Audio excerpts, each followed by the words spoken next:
Hello Guardians, it is Ebontis here the week of September 17th. We are 2 weeks away from Shadowkeep. Bungie just dropped a Vidoc, another one that I will work on doing a breakdown for you guys. And also, you got 2 weeks left to prep inventories, mods, armor clearouts, all those different types of things. Don't go deleting everything, but I'll cover that in a separate video. So if you're not subscribed, hit that subscribe button. Lots of prep stuff coming for Shadowkeep, so stay tuned for that. But we are going to the Strand, over to Aphelios Rest. We're going to Ourborea. It is the third curse week, so Shattered Throne is also open, so if you're looking to do that, I might run that again as well, just for fun. But Aphelios Rest, Lost Sector, I'm going to go clear out that Lost Sector, and then once I'm in it, I will cut ahead. So, here we go. Alright, so once you have cleared out the Lost Sector, boss would have been over there. Just come back to a 180, you'll probably hear the portal above you. Go ahead and pop your Tincture of Queensfoil, so you can actually get that going. And the portal will be right above your head. Now, my build's probably not optimal when it comes to a speed run. If you're going for speed, basically all you're going to run around to do is break 4 blights and then go into the middle and shoot all the crystals in the middle. No enemies technically need to die, and the more blights you break, there will be the Ascendant Knights, the big boys. The more you break, the more are going to have their helmets off. So when you get to the end shooting the crystals, you probably have to bob and weave and jump around and make sure and stay elevated. But if you're going for speed, I'd probably bring something like a shotgun, machine gun, stuff like that to kind of kill these things a little quicker. I'm going with an unoptimal build, but we'll see how fast we get it done.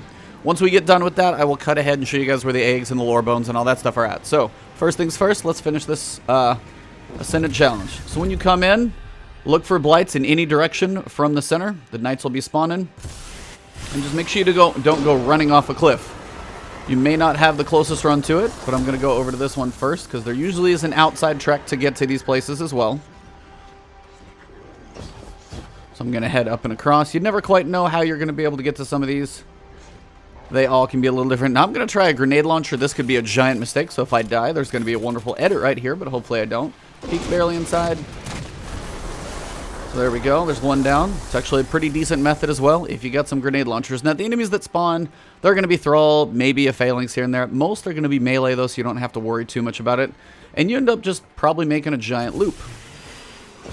Now, if you have the enemy spawn when you actually jump across a little chasm there, sometimes it works pretty well. Don't shoot the wall if you're doing that, by the way. You're probably going to want to be a little more on the inside than not. That knight will slam down. He's not a fan of you, so just be careful and try not to get pushed off the edge. You can also make some of the jumps like this, but some are going to be too far that you're not going to be able to make. So now we're back towards the beginning again. Hopefully I can make it out this direction. I don't always know how all the pathing works in this one, or at least I don't have it memorized. But it looks like I can actually catch this one first over here and then tuck to the back at the end. It is all just about speed in this one, just constantly moving, barely inside the blight. That's why shotguns are going to be a really good thing here. Not really a risk of getting killed, and also not hopefully at the risk of... Now this is probably not what I would recommend, doing kind of a blind jump. Kind of hoped there was something over here to land on, but I wasn't entirely sure. But usually the knights are much more aggressive now. So that is all of them. Now that knight is on my butt. When we first got to the Dreaming City, those guys hurt a lot more. We're a little higher now, so they're not quite as lethal, but you definitely don't want them slamming your head. Once you get back to the middle, all you got to do is try and break each one of these crystals. And just make sure you're moving the whole time. Not the craziest thing in the world here, but, you know. And the knights are going to be slamming a lot, so you really don't want to stand still. So that's why a machine gun can actually be really good. And one of the ways you can actually hide a little bit, if you hang on the outside edge, kind of use a little bit of the elevation changes to mess with them a little bit. You'll always have the Thrall spawning, and honestly, machine guns are a really good way to do this. Don't stand still for long, though. Should have just about one more to go, too. Last one. And once they're down, everything is done. Chest will spawn, and it will spawn in front of the statue that's holding the little orb. Pick this up, and if you're going for time trial, obviously machine guns are going to work really well. Jump outside the portal, which is right back there, but I'm going to edit ahead and show you guys where the lore bones and the eggs are. So that is your Ascendant Challenge completion. Now for the collectibles. Alright, so using the statue as a point of reference, you're looking right at it. The portal is behind the statue. We're going to do a 180. So complete spin around facing away from it. We're going to run right out on this grassy kind of stone platform. Quick left over here. And you'll see this first pillar kind of broken at the top. Hug the outside edge of the wall. You'll see the under area of kind of the walkways across the way. And your egg is going to be down here. Right down in this region, pretty hard to miss, but you should peek down and be able to see it. I think it's down there on a rock. So I've done this before, but it should be down that direction. So from your first egg, we're going to continue on, jump onto this platform here, and we're going to follow this walkway for a little bit of a while. Follow this, back here, to your right, and then right back here. And you'll notice this broken structure kind of falling at an angle, has a big giant U shape at the bottom. Your egg should be tucked right in here, maybe a little bit around the corner, but you should be able to see it there. So that is egg 1 and 2. Let's head back to the middle. Quickest way possible. Usually just go to the big giant glowing portal. However you can get there.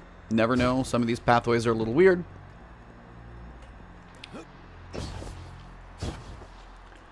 Not the best jump, but it is there. So once we are back in the middle, then orientate yourself with the statue again. Turn 90 degrees to your left. Head over here. And you're going to be on this large circular platform. Got 2 big statues here. We're going to go walk right between them down this half a staircase next to the broken stairs. And if you get down here, kind of under the railing, off to the right, you should see the egg kind of off in the distance out over there in that direction. Ricochet rounds work pretty well, but yeah, they should be out in there. So that is egg number 3. Lore bones are right around here as well. So come back up just a bit. Right up here. And usually I jump up to this platform on this little pillar on the right, turn back around up into what I would call like the attic of the house, and we're going to look off to our left over here. So you see the 2 statues. You want to jump onto the head of the left one, save that landing, and lore bones are going to be right on the head of the second one over here. Right here. Lore bones are sitting right on top of here. So that is it. Lore bones and 1 egg on the left. First two eggs are on the right, and that is the Ascendant challenge. Again, this is the week of September 17th, or any variation of 6-week multiples from here. Again, this is in the Aphelions Rest Lost sector. So if you guys are looking on the map, I'm not over here. That's where the Ascendant challenge apparently puts me on the map. But Aphelions Rest over here on the right-hand side. Again, if you're going for time trial, probably a machine gun, a shotgun, probably the quickest ways to break the blights and also break the eggs. Hope this was beneficial for you guys. If you haven't subscribed to the channel yet, please do so. Lots of content to come. Shadowkeep is 2 weeks away, and I cannot wait. So I'm covering all the changes that are going to be coming for that. If you guys find me on Twitch and Twitter, it's Ebontis on both of those. Hopefully my internet should be fixed soon, so streaming is a little more reliable, so I'll be back on there a bit more. But enjoy. We got 2 weeks left. Kind of farm for anything else you need. Everybody get ready, and Shadowkeep awaits. 1 more of these before Shadowkeep, so I'll see you all next week. Of course, as always, have an awesome one. I'll see you soon, and enjoy your grind.